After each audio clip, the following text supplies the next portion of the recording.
my personal view and the company's view is Bitcoin is the winner. It is the king of all commodities. It is the king of all cryptos. It just keeps getting stronger. And you are free as an investor to agree with me and go long, or disagree with me and short my stock, right? And either of those consequences is fine with us.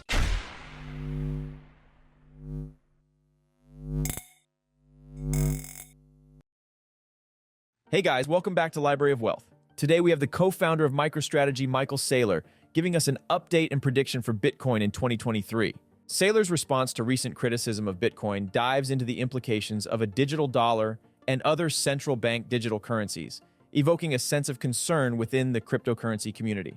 The emergence of the digital currencies recently, with its far-reaching surveillance capabilities, signifies an unprecedented era of government control over its populace. However, amidst this tumultuous landscape, Bitcoin is basking in the spotlight as discussions around CBDCs intensify. Saylor emphasizes that Bitcoin offers individuals a sanctuary, a non-sovereign store of value that holds particular appeal for countries grappling with inflation. While certain stablecoins have stumbled upon regulatory roadblocks due to concerns of evading anti-money laundering regulations, Bitcoin stands strong as an incorruptible network beyond the grasp of any governing authority. Let's get right into the latest interview with Michael Saylor. Don't forget to hit the like button and subscribe if you enjoy the content we do here on this channel. Let's get right into the video. Well, I think that inflation is tossed around as a colloquial term, and then oftentimes central banks would like for you to define inflation as the consumer price index. And if the CPI gets too high, they want you to define inflation as the core price index, or they come up with any number of price indexes which are actually lower than the rate of monetary inflation. When I look at inflation, my question is, at what rate is the currency expanding versus scarce, desirable assets? And if the cost of something scarce and desirable is going up 20% a year, the inflation rate is 20%. But, CPI normally measures not scarce assets. It normally measures the cost of generating boxed cereal, or the cost of a cheap cookie cutter apartment created with plywood, plaster, board, stamped out in 18,000 quantities. So I don't think the inflation rate is the CPI. I think right now the CPI is higher than the interest rate. So we do have a problem where on any basis, your money is a negative real yield. But if I had to estimate, I would say the real inflation rate, the monetary inflation rate, is 10 to 15% a year in the dollar. The CPI inflation rate in Argentina is something like 105%, but that just means that the true inflation rate against scarce desirable assets must be 150%. So I think that everywhere in the world, you're looking at monetary inflation 10 to 15% right now, because everything's pegged to the dollar. The strongest currencies don't do any better than the dollar. And so I think your choices, you've either got something in the low teens as your inflation rate, or you've got a weaker currency and there your inflation rate is in the 20s, or you've got a weaker currency and your inflation rate is in the 40s, 50s, all the way up to 100 plus. And I think that the conclusion is nowhere in the world is there a positive real yield. There, in Argentina was like 90% interest rate. That's not positive real yield. There's no positive real yield in any place. There's just a question of how negative is it. And the conclusion is you can't hold bonds.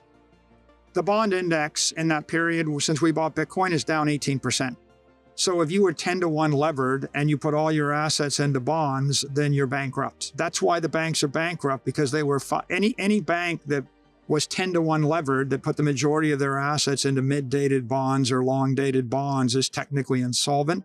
The irony, by the way, is if they'd all bought Bitcoin, they actually wouldn't be insolvent. But of course, you can't buy Bitcoin if you're a regulated bank. Or the other possibility is I have to convert my treasury into an asset that cannot be debased by the government. I have to have tangible assets. So if you have 500 million, are you going to buy 500 million of buildings or oil rights or timber or coal or soybeans or gold or Bitcoin? And I looked at it and I said, well, I can't find 500 million worth of art to buy. Art's a store of value, sort of inflation hedge. If you held it for 100 years, it's worth more today than it was 100 years ago. You can't say the same for the dollar. So I can't find art to buy. I can't, do I buy land? I can't find a portfolio of 500 million worth of commercial real estate to buy. It was all overvalued.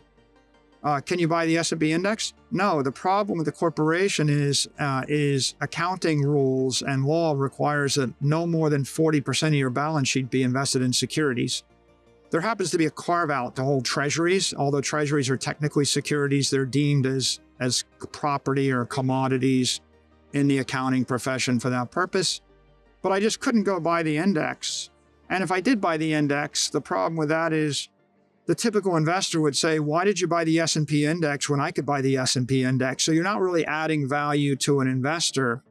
So the question is, what is the most valuable king commodity that you can buy that's property and not a security, that actually adds value to an investor, that can reasonably be expected to appreciate in time as the dollar is debased? And that got me looking for either gold, like gold is sound money for 5,000 years, or Bitcoin. And I concluded that crypto gold was better than gold. If I could create a gold network with 21 million gold coins, if I could make it illegal to mine any more gold, if I could make it possible to teleport the gold, if I could make it possible to program the gold at 1 million cycles a second, that'll be better than gold. So I thought, well, I guess theoretically we could create that. And what happened in the crypto world is they created a form of crypto gold, a pharmaceutical grade synthetic gold, but it's faster, smarter, stronger than gold. All of the advantages of gold, a bearer instrument with no counterparty risk that's a non-sovereign store of value. Those are the advantages. None of the disadvantages of gold. It's expensive to move, it's centralizing, people can steal it from you, and gold miners keep debasing it by making more gold. So once we saw that, we said, okay, crypto gold looks better than soybeans, looks better than real estate, looks better than gold. What's crypto gold? Is it Bitcoin or is it some other crypto asset? And after studying all 10,000 of the crypto assets, you could start with the top 100. You concluded Bitcoin's the most decentralized. Bitcoin didn't have an ICO. Bitcoin didn't have a pre-mine. Bitcoin isn't controlled by a corporation. Bitcoin isn't controlled by the core devs. It isn't controlled by the Bitcoin Foundation. They fought a civil war over the future of it. People that wanted to corrupt it or change it lost the civil war. You got a winner. And so the provenance of Bitcoin indicated that it is, and truthfully, the digital synthetic successor to gold. And then the conclusion is, well, if Bitcoin works, then gold won't, because every intelligent person with money has to choose one or the other. And so if they choose Bitcoin, Bitcoin is going to appreciate at a faster rate. Gold is going to fail. Eventually, people will sell all their gold. They'll buy Bitcoin. And not only will you not be successful holding gold, you'll lose all your money to buy gold. Saylor dismisses various tangible assets as a means to protect against inflation due to limitations and overvaluation concerns, and concludes that a property-based commodity classified as non-security is the most valuable to purchase. He favors Bitcoin as a superior option, citing its decentralized nature, resistance to control or corruption, and potential to become a digital synthetic successor to gold. Saylor predicts a choice between Bitcoin and gold for those with substantial wealth, anticipating Bitcoin's appreciation to outpace gold's value decline. Saylor emphasizes the superiority of Bitcoin, as well as the transformative impact of adopting it as a treasury reserve currency, and the potential benefits of investing in a digitally scarce asset with appreciating value. What do you think about the latest interview with Michael Saylor? And do you think we'll see central bank digital currencies this year? Comment down below. Thanks so much for watching. Don't forget to like and subscribe. This is the Library of Wealth. We'll see you in the next video.